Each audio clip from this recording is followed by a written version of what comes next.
আজকে প্রমাণ হয়ে যাবে যে আমার বয়ফ্রেন্ড না আমার বেস্ট ফ্রেন্ড আমাকে বেশি ভালোবাসে।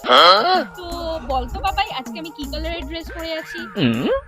মেয়েরা পিঙ্কটা বেশি পছন্দ করে। আচ্ছা আই থিঙ্ক তুই পিঙ্কই পরে আছিস। আর শুরু তুই বল দেখি। আমি ভাবছি তুই মনে হচ্ছে হোয়াইট পরে আছিস। আচ্ছা এটা বল দেখি বাবাই, আমি চুল আজ খুলে এসেছি নাকি চুল বেঁধে এসেছি? যা গরম পড়েছে মনে হয় তুই চুল বেঁধেই এসছিস। আচ্ছা আচ্ছা শুরু তুই এবার বল দেখি। According to your fashion sense আজকে তুই চুল খুলেই আছিস। বাহ, তুই তো বেশ ভালোই চিনেছিস আমাকে। আচ্ছা বাবাই এবার বল আমি ঘড়ি পরে এসেছি কি পরি? According to your fashion sense আজকে তুই মনে হচ্ছে ঘড়ি পরে আসিসনি। আচ্ছা শুরু বল দেখি। আজকে তুই ঘড়ি পরে এসেছিস, সাথে হাতে আরেকটা ব্রেসলেটও আছে। আচ্ছা তাহলে দুজনে আমাকে নিজেই দেখে নে।